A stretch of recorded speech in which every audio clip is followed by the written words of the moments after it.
Hello again, everybody. As you can see, we're back up at Point Park again. This time we're doing a little bit of a follow-up. The Battles for Chattanooga little display has been re-upped. They have added technology, they've added projectors.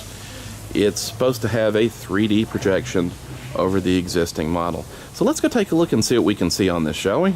Let's go have some fun today.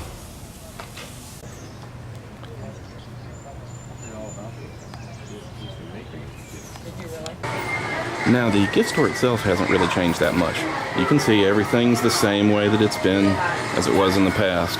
And there's a little bit of change on the little museum piece coming out and going in. The big change is all the technology on the inside. So, let's take a look. Well, this is before the start of the new show. And the footprint is still the same, model's still the same. But now you've got, they're highlighting the river. You can see a lot more detail. And then they'll show you where different things are. And then it looks like, even though it hadn't started, that the little movie in the back is actually bigger than the old one. But we will wait and see.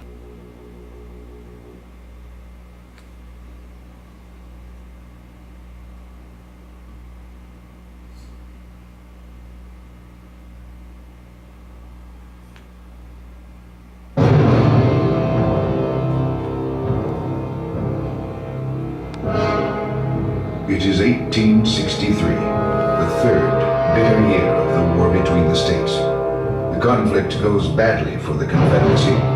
In the north, Lee's thrust into Pennsylvania has ended in terrible defeat at Gettysburg. To the west, on the Mississippi River, Vicksburg has fallen to Ulysses S. Grant. Now, Union armies are massing in eastern Tennessee in a determined effort to cut the South in two. The small town of Chattanooga is about to take its place in history. As Union General William Rosecrans' Army of the Cumberland suddenly advances on the town, its defenders withdraw. Seeking better defensive positions, the Confederate Army of Tennessee retreats into Georgia. Within days, its commander, General Braxton Bragg, receives reinforcements. Meanwhile, Union troops tear down the town's houses, barns, sheds, and fences as they entrench. Their axes and saws fell the surrounding trees as they build their fortifications and prepare for the upcoming winter. Town's ferry, they'll be able to bring up supplies from their depot about 40 miles west in Bridgeport, Alabama. Plans are made for a bold, waterborne attack under cover of night. All is ready. At 3 a.m. on October 27th, under the light of a full moon, 1,150 select troops clamber aboard their untested craft and shove off into the turbulent currents of the rain-swollen Tennessee River. They dare not paddle. Silently drifting with the current, they cling as best they can to the north bank. Pockets of fog help to conceal their passage. Speaking only when necessary, in guarded whispers, they pass unnoticed by the Confederates on the south bank of the river.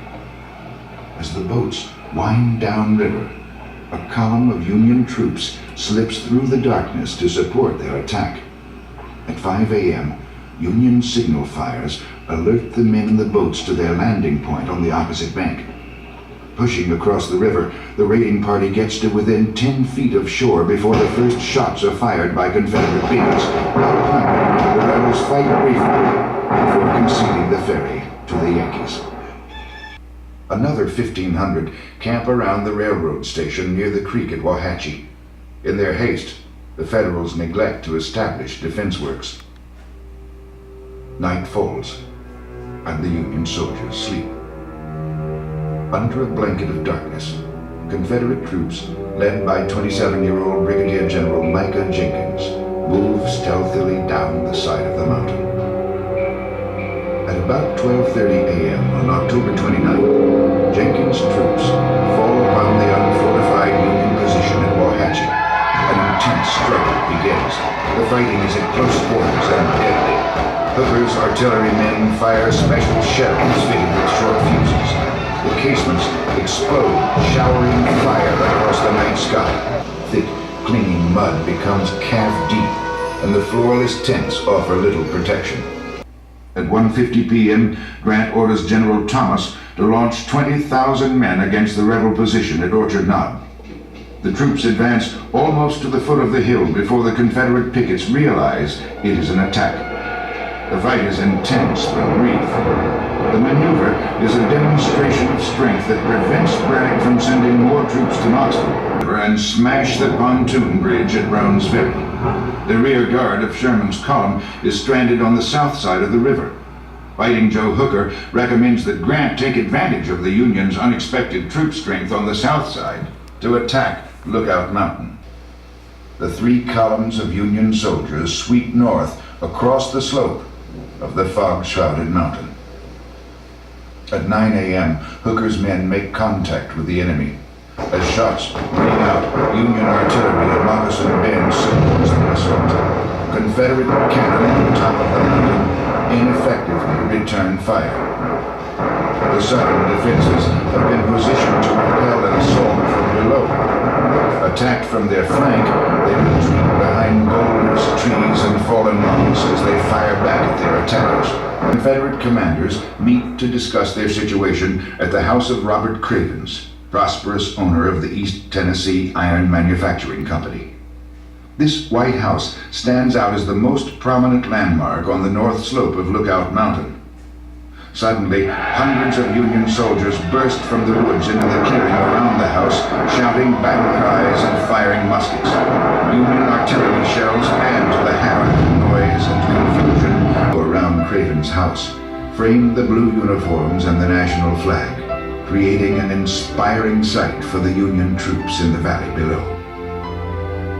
Captain John Wilson of the Union's 8th Kentucky Regiment raises the stars and stripes on the point of Lookout Mountain. Cheers erupt from the blue-coated troops in the valley below.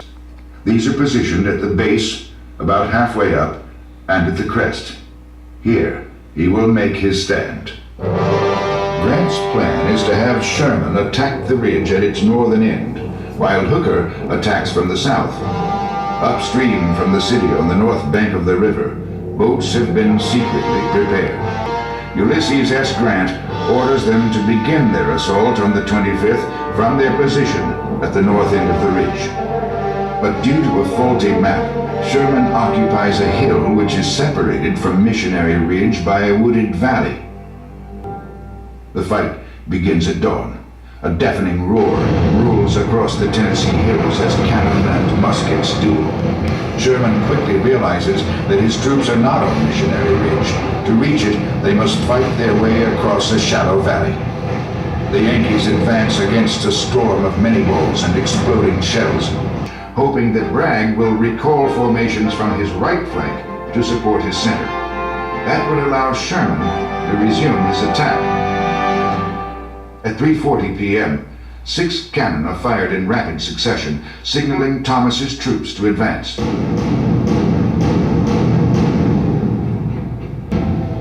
Missionary Ridge appears like a breathing, seething volcano, shooting out liquid fire and smoke as the advance continues. But the Confederate artillery is again badly positioned. The slope, Arthur MacArthur, 18-year-old adjutant of the 24th Wisconsin Volunteer Infantry, rescues his unit's flag from the hands of a wounded color bearer. His lungs burning from the grueling climb and thick smoke, he cries out, "On, Wisconsin!" The Confederates, positioned behind breastworks at the top of the ridge, are dazed by the sudden appearance of the Yankees. They fire, but with no time to reload, they are rapidly overrun. Southern artillerymen attempt to retreat with their cannon, but several guns are captured when Federal marksmen shoot their lead horses. The battles for Chattanooga are over. Superior leadership on one side was important, but it was the determined efforts and endurance of the common soldiers that proved decisive. Some never left the field, but many returned home with stories which would last for generations. Wonders. Rock City is located only 3 miles from here on top of Lookout Mountain. The entire family will enjoy this award-winning garden attraction with its magnificent views and extraordinary rock formations. It could well be the highlight of your visit to Chattanooga and Lookout Mountain. We hope you enjoyed the presentation. Thanks for coming, and please tell your friends about us. And there we have it. Here is the new look for an old museum. It was fun to check it out, and it was interesting to see how things have changed. I like that they kept the old part and they added new stuff to it. So, all in all, worth the trip. So there you have it. If you ever make it up to Lookout Mountain, you definitely have to check out this place. It's right next door to Point Park, and it is definitely worth checking out things. So until next time, we'll see you.